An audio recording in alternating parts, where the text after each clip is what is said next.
That is so cool. Look at the light. I mean, look at this. At least look behind you there, Will. Oh, that's nice. I'm a commercial photographer. Basically, I do work for businesses, industry, magazines, advertising agencies, design firms. I do a lot of people. Mostly I shoot people, and I'm mostly on location. I do a lot of studio work as well. You know, I've been in this business a really long time, and I've done a little bit of everything, but I really like to work with people and try to get something about their personality. What we're looking for here is to really capture your personality. A meter is extremely important in what I do. Okay, a 500th at f4. When you're lighting, I have balancing lights. I've got this light and that light, background lights, main lights, hair lights, slash lights. Everything has to be in relationship to the main light. And there's no way that I can guess that. I can kind of sort of get in the ballpark, but I really need to be able to measure my light accurately so that I can make it do exactly what I want it to do. That's beautiful. I always position the meter so that the light falls on the dome the same way that it falls on the subject. So in other words, if the subject is 3/4 lit, I get the dome 3/4 lit. If the subject's half lit, I get the dome half lit. I don't necessarily point it right towards the camera because that can be misleading.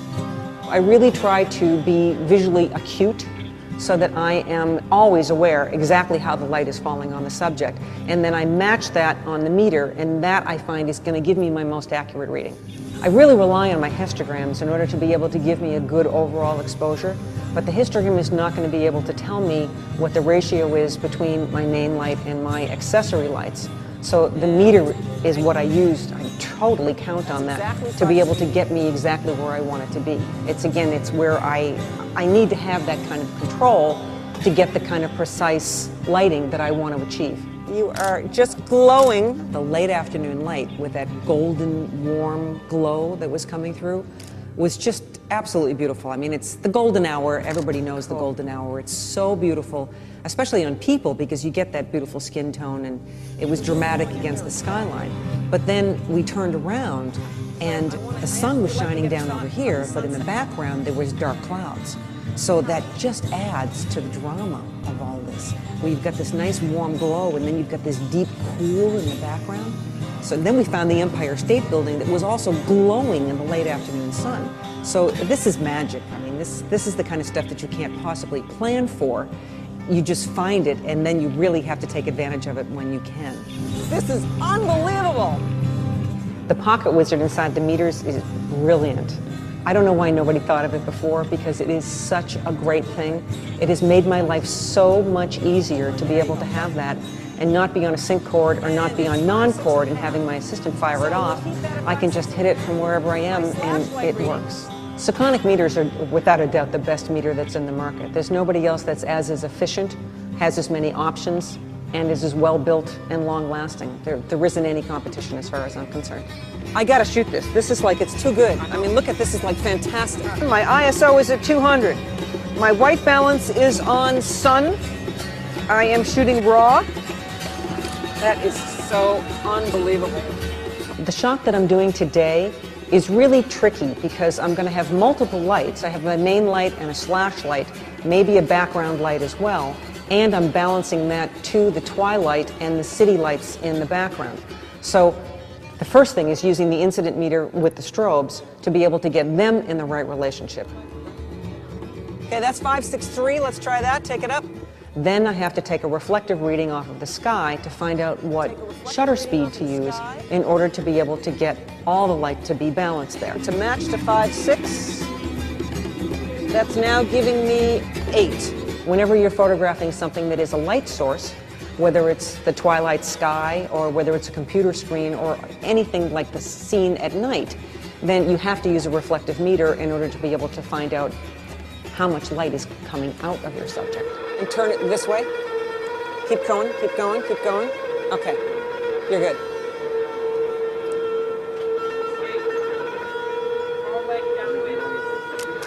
This is all about the edge now, Will. Awesome, it looks like there's spirits coming out of your head. That's fabulous. So as it kept going down, then we were looking for more of the city lights to come on. When you get into that place, now you're starting to get into much slower shutter speeds. I think it's time for the horse head. So When you handhold the camera, you're going to get camera shake. The strobe is going to freeze the subject, but the background is now going to get all blurry. Well, that's exactly what I wanted to do. I had the tripod with me, but I actually never pulled the tripod out because I decided, for the mood of what Will was doing, for the music and the kind of musician that he is, that having just a straight shot of balancing the light and having everything be sharp was not really indicative of what the picture was about. So I started playing with shaking the camera to making the background shake, and also zooming the camera during the exposure, zooming the lens, and I would go both in and out, start with him small and zoom in tight and then go the other way. And that's what got all the light in the background. We still had some light in the sky even though the city lights were on, so we'd have all these colors just look like they're emanating out of his head. So it's really kind of a matter of experimentation. This is where your LCD display on the back of the camera comes in very handy. Not so much to tell you your exposure, because you really need the meter to be able to tell you that you've got your lighting ratios where you need them to be in the balance, but to see the effect of, am I shaking the camera too much? Am I spinning the camera too much? Am I zooming too much? Because you can overdo it and you don't really see any subject anymore because all the background is blending through. So that's why I was chimping so much, going back and looking to see so that I could make sure that I could get the effect that I wanted without going overboard. Well, you're looking great. You're absolutely awesome. This is just so cool. I love photography. Okay, hold it there, Will, and sparkler, please. It was just fantastic with the way that the light was on him, the edge light that was on him, that slash light, and then the light in the background was just amazing. And Will was fantastic. I mean, he was great in the expressions, on the poses, his motion, his movement, the intensity that he was giving. It was the perfect collaboration. Just like we've been completely and totally blessed by the elements right now. Everything has come together. The light is fabulous. You are just amazing. The music sounds great. Everything is pulling together. I mean, this is just like awesome.